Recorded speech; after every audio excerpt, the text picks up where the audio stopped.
भाजपा को कोई इतिहास मालूम नहीं है आजादी का। ये लोग दलाली किया है। भाजपा पार्टी पूरा मानववादी का काम कर रहा है, खत्म कर रहा है संविधान को। नेताजी का अपमान नहीं सहेगा हिंदुस्तान, ये है कांग्रेस का नारा। आज इंडिपेंडेंस डे है और इंडिपेंडेंस डे के सुबह में नेताजी का जो पूरे पश्चिम बंगाल में डिसरिस्पेक्ट हो रहा है, इसके लिए आज देखिए रैली हो रहा है। सबके हाथ में तिरंगा है और सबके दिल में हिंदुस्तान है। तो ये नारा लगाते हुए सब लोग आए हैं इंडिपेंडेंस डे मनाने के लिए।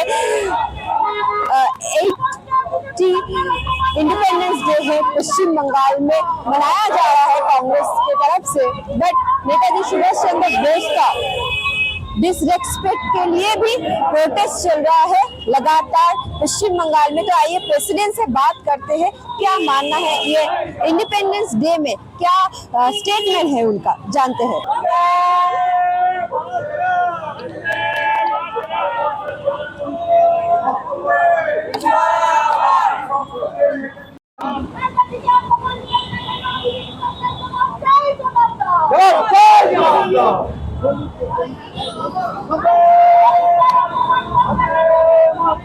दादा, नेताजी सुभाष चंद्र बोस को लेकर पीएम नरेंद्र मोदी ने कुछ नहीं बोला।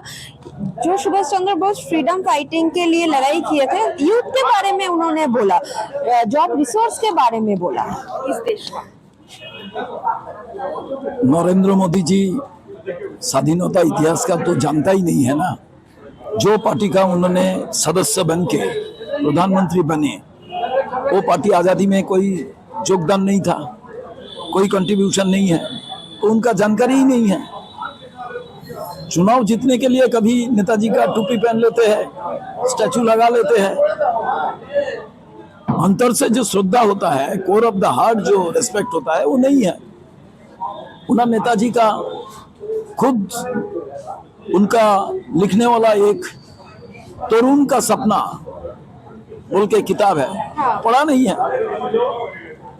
मैं उनको एडवाइस करूंगा, तरुण का सपना पढ़ लीजिए, तब जेन अल्फा को आप संभाल सकते हो, नहीं तो नहीं सका है। नेताजी का आजादी का कारण, जिसका कुर्बानी और खून का कारण और बलिदान का कारण आज लाल किला में उठ के हर साल भाषण दे रहे हो, ये लोग नहीं होता तो भाषण नहीं होता। क्यों आप जो सावरकर और गांधी जी को हत्या करने वाला घर से, इनका खून तो आपका शरीर में है ना, तो आप कैसे पता चलेगा क्या करना है क्या नहीं करना है। ये मेरा उम्मीद था जब उनका भाषण चल रहा था, इसलिए हम विरोध प्रदर्शन किया, सड़क पर जुलूस निकाल के। भाजपा को कोई इतिहास मालूम नहीं है आजादी का। ये लोग दलाली किया है। वो दलाल जो करना चाहता है, संविधान बदल करना चाहता है, फ्लैग बदल करना चाहता है। उनका एक सांबादिक तो बोला 14 साल में देश में आजादी हुआ, 2014 में आजादी आया।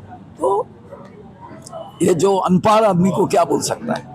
आज पीएम मोदी का जो स्पीच था, उनमें उन्होंने बोला, I want to tell you the youth of the country, come forward with your dreams, we will ensure there is no shortage of resource. क्या कहना चाहेंगे जहां पर नीट पेपर लीक हो रहा है, उन्होंने बता रहा है कि रिसोर्स के बारे में। फर्स्ट ऑफ ऑल, नीट जो पेपर लीक हुआ है ना, पहली बार नहीं हुआ है। उनका मोदी जी का टेन्योर में पहली बार भी हो चुका था। तो मेरा एक ही पॉइंट इधर बोलना है कि हमारे प्रेसिडेंट, हमारे प्राइम मिनिस्टर साहब आज 1 साल से प्राइम मिनिस्टर नहीं है, 3 महीने से प्राइम मिनिस्टर नहीं है। 12.5 साल के ऊपर उन्होंने आज देश को चलाने का जो दाय उनको मिला है, वो तो 2 करोड़ नौकरियां यूथ को देने के लिए 2014 साल से बोल के आए हैं। वो 2014 के जो यूथ थे, आज तो वो सीनियर सिटीजन के तरफ जाने लगेंगे। तो देखिए, वो प्राइम मिनिस्टर अपने स्पीच में, हम लोग जानते हैं मोदी जी बहुत अच्छे स्पीच देते हैं, इनका स्टाइल ही स्पीच देने का है, लेकिन इम्प्लीमेंटेशन कब होगा। इतना मैंने सुना कि उन्होंने एआई को लेके भी बहुत बात किया, बहुत फ्री ट्रेनिंग देगा, लेकिन ये सब होने वाला तो है नहीं। हमारे राहुल जी जो बोल रहे हैं, पूरा एजुकेशन सिस्टम इज मॉनिटाइज, जो उद्योगपति है सब है, ये पूरा सिस्टम ही बहुत पैसे के लिए सब कुछ मिल गया है। तो इसमें कुछ यूथ को कुछ फ्री में कुछ नहीं मिलने वाला है। हम लोग 12.5 साल से वही देखा है कि सिस्टम को चेंज करने के लिए कुछ सोचना पड़ेगा, और वो सोच अभी भाजपा और मोदी जी से नहीं होने वाला है, क्योंकि वो लोग सैचुरेट हो गए। उधर पे आपको देश को जवान को, नौजवान को, देश के जेनजी को, देश के बुजुर्ग को भी सोचना चाहिए कि आपने 12.5 साल एक पूरा मेजोरिटी का गवर्नमेंट, इस बार एनडीए का मेजोरिटी का गवर्नमेंट दिए हैं आप उनको, तो आपको क्या सही में उनके रिटर्न में जो प्रोमिसेस हुआ वो मिला है क्या? आपको याद होगा डिमोनेटाइजेशन के टाइम उन्होंने बोला था कि बहुत पैसा, जो काला पैसा है वो वापस आ जाएगा, वो यूथ डेवलपमेंट लगेगा, लेकिन कुछ हुआ नहीं है। तो आज देश का इंडिपेंडेंस डे है, वो अपना काम किए हैं, वो स्पीच दिए हैं, बट हम लोग 12.5 साल से जो देख रहे हैं उसमें कोई आशा हम लोग देख नहीं रहे। दादा, पीएम का जो ये इंडिपेंडेंस डे में स्पीच था, तो मतलब नेताजी सुभाष चंद्र बोस को लेकर कोई बात नहीं हुआ।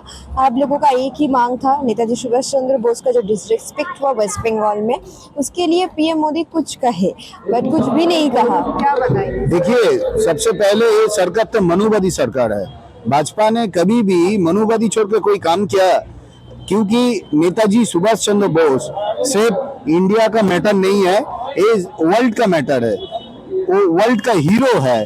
तो उसको लेके भाजपा का जो एमपी राज्यसभा का जो महाराज बोलता है अपना को, तो उन्हें जिस बुरा तरीका से उनको अपमान किया, उसलिए हम लोग ने डिमांड किया था जे भाजपा का तरफ से, क्योंकि वो खुद भाजपा का राज्यसभा का एमपी है, भाजपा का पार्टी का, तो खुद पीएम मोदी को और प्रधान स्वराष्ट्र मंत्री अमित शाह जी को माफी मांगना चाहिए, कुछ तो बोलना चाहिए। ये जो काम हो रहा है मनुवादी काम हो रहा है, जो हमारा नेता राहुल गांधी जी ने हर बात में बोलता है, संविधान को खत्म करने का कोशिश चल रहा है। आज भी लाल किला से जो बात स्पीच दे रहा है पीएम मोदी, उससे साबित हो गया जे ये सरकार भाजपा पार्टी पूरा मनुवादी का काम कर रहा है, खत्म कर रहा है संविधान को। স্বাধীনতা দিবসের 80 বছরেও নেতাজি সুভাষচন্দ্র বসুর সম্মান নিয়ে এই বাংলায় লড়াই করতে হচ্ছে কংগ্রেসকে, কেন? প্রথমে 80তম স্বাধীনতা দিবসে ভারতবর্ষের সকল নাগরিককে আগে আন্তরিক শুভেচ্ছা অভিনন্দন জানাই। এরপরে আমি বলতে চাই যে আপনারা কিছুক্ষণ আগেই শুনলেন পশ্চিমবঙ্গ প্রদেশ কংগ্রেসের মাননীয় সভাপতি শ্রী শুভঙ্কর সরকার বললেন আজকে 80তম স্বাধীনতা দিবসে, আজকে স্বাধীন ভারতে নাগরিক হিসাবেও আমরা যেন কোথাও একটা পরাধীনতার একটা বাতাবরণের মধ্যে রয়েছি। এই পরাধীনতা কেন? আজকে বাংলায় পালা বদলের সাথে সাথে ডাবল ইঞ্জিন সরকার বিজেপি একটা প্রতিহিংসামূলক রাজনীতি বাংলার বুকে তথা ভারতবর্ষের বুকে চালানোর চেষ্টা করছে, হিন্দু মুসলিম ভেদাভেদ। এছাড়াও আপনারা জানেন যে বিজেপি সাংসদ আমাদের নেতাজি সুভাষচন্দ্র বসুকে নিয়ে যে ধরনের অশালীন মন্তব্য করে চলেছেন, এটা আমাদের বাঙালি সেন্টিমেন্টকে ভীষণভাবে আঘাত করেছে। আমরা জানি, আমাদের ছোট থেকেই আমরা দেখে এসেছি নেতাজি সুভাষচন্দ্র বোস আমাদের বাঙালির মননে সবসময় উনি থাকবেন।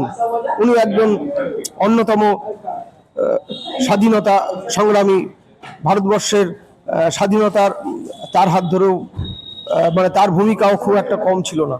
কিন্তু আজকে যেভাবে বিজেপির নেতারা, সাংসদ যেভাবে এই বাঙালির সেন্টিমেন্টকে আঘাত করছে নেতাজি সুভাষচন্দ্র বসুর নামে অকথা কুকথা বলে, আজকে আমরা আশা করেছিলাম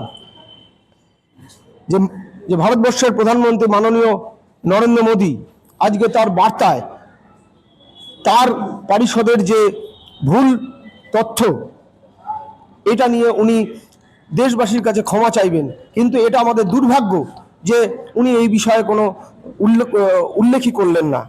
আজকে আমাদের এই নিয়ে আপনারা দেখেছেন, গেলকাল আমরা নেতাজি ভবনে পশ্চিমবঙ্গ প্রদেশ কংগ্রেস সভাপতি মাননীয় শুভঙ্কর সরকারের নেতৃত্বে আমরা নেতাজি ভবনের সামনে নেতাজিকে সম্মান জানিয়ে আমরা এই বিজেপি নেতার যে অশালীন মন্তব্যের প্রতিবাদে আমরা অনশনে বসেছিলাম এবং বিজেপি শাসিত রাজ্যের পুলিশ প্রশাসন আমাদের এই শান্তিপূর্ণ অবস্থানকে ভণ্ডুল করে দেওয়ার জন্য আমাদের প্রদেশ কংগ্রেস সভাপতি সহ আরও কংগ্রেস কর্মীদের আরও নেতাদের কালকে গ্রেপ্তার করে।